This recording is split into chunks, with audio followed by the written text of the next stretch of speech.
Good evening. My name is Marianne Hunt. Tonight we will be discussing productive and counterproductive behaviors within the workplace.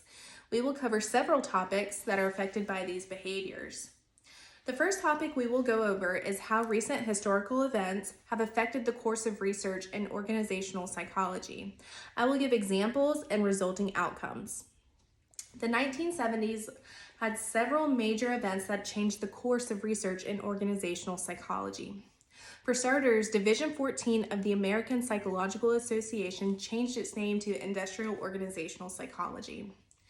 Researchers began to create multiple perspectives in organizational psychology with an increased focus on non-traditional topics such as work-family conflict, stress, and retirement.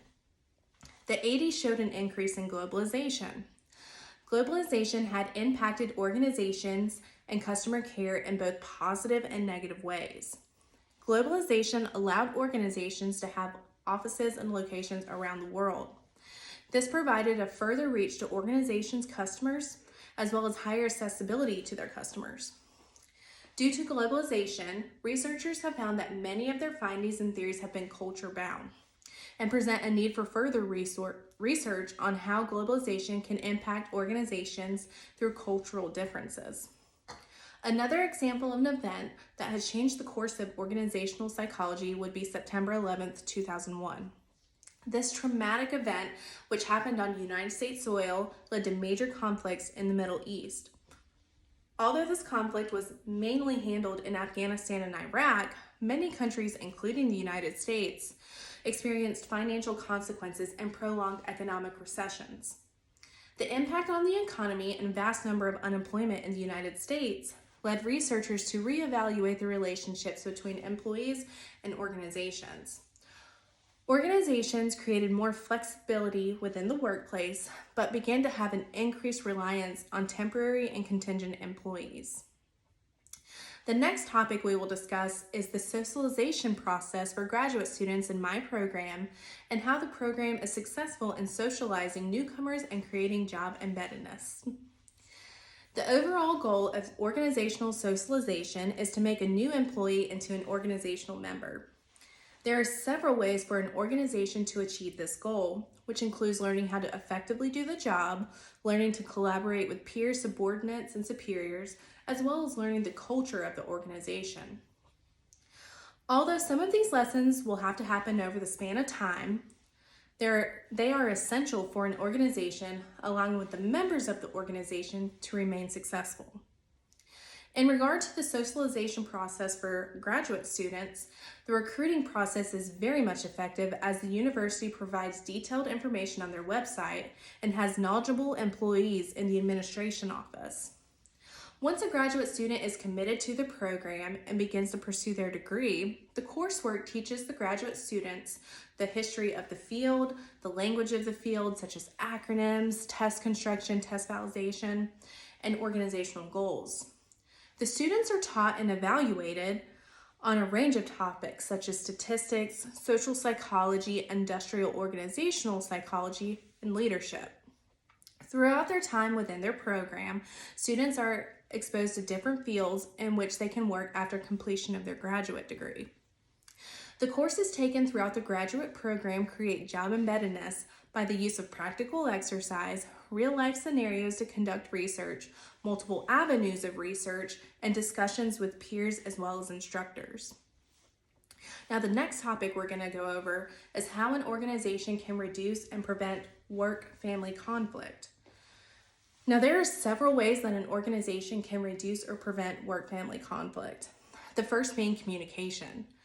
Organizations must remain in continuous contact with members of their organization and continuously assess what makes their organization thrive or decline. Leaders should support work-family enrichment. If employees were facing conflicts with their work-family balance, leaders should generate and enforce policies that encourage a healthy work-family balance. This would also include ensuring that the members, especially the leaders within the organization, are in support and create a culture in which employees feel comfortable using resources that promote a healthy work-family balance. Another way that an organization can promote a healthy work-family balance is clearly defining boundaries between work and non-work. For an example, organizations should encourage employees to take their paid time off without interruptions or the feeling that they cannot take the time off due to meetings, etc. Organizations should have contingency plans so that their employees' work does not build up while they are away. Organizations can also teach employees skills that they can use in their home setting. Some examples being multitasking and time management. From a personal experience, as a full-time employee, graduate student, active member of my community, and a mother, my career has taught me how to manage my time and how to complete several tasks at once. I can use these skills at home as my daughter is in school, tutoring, and participates in extracurricular activities. Overall, organizations should maintain contact with its members to ensure their needs are being met. As most of us spend a majority of our time pursuing our career, we should feel supported by our organization and be given the resources and opportunities to enjoy the time we have with our families. The next topic we will discuss is how to develop a performance assessment program for an employee development and what techniques I would use to adequately evaluate employee performance as comprehensively as possible. Now, if I were to evaluate an employee, I would first start with understanding the employee's experience. I would ensure that the employee was given the proper orientation and that they were aware of their roles and responsibilities. If they were not given this information, I would schedule a one-on-one meeting to speak with them so that they could be properly orientated and ensure that they are aware of their roles and responsibilities.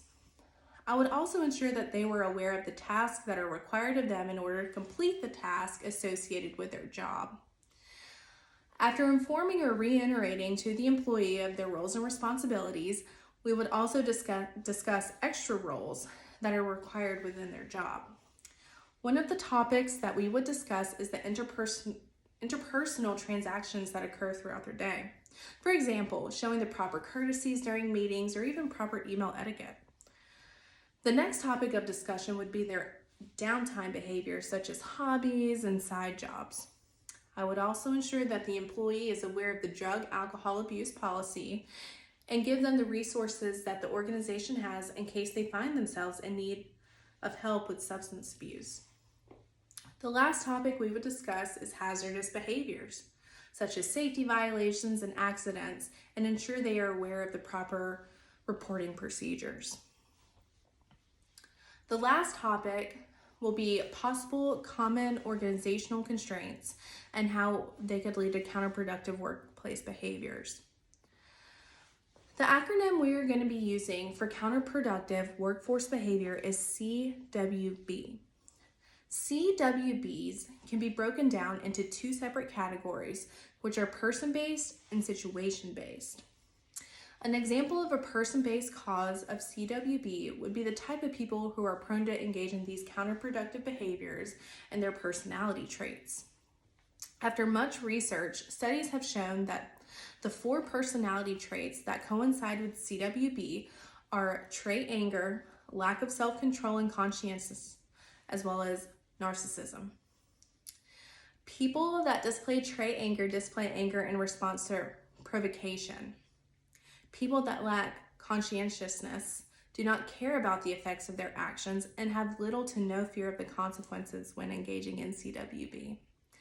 People that lack self-control engage in deviant and impulsive behaviors that can be harmful to themselves as well as others.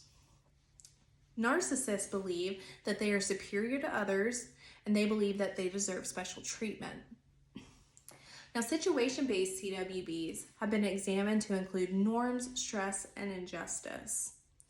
Generally, people have a strong desire to fit in and will change their behavior to what is deemed normal within their workplace. Most employees experience stress in their workplace, and this can lead to side effects such as anxiety, anger, and dissatisfaction. A sense of injustice that some employees experience is caused when a person has been treated unfairly by their organization or members within the organization.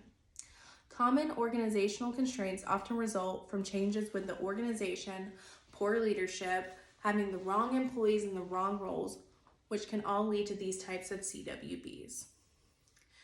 Thank you for reviewing these productive and counterproductive behaviors and the many ways they impact organizations and the people within them. Thank you.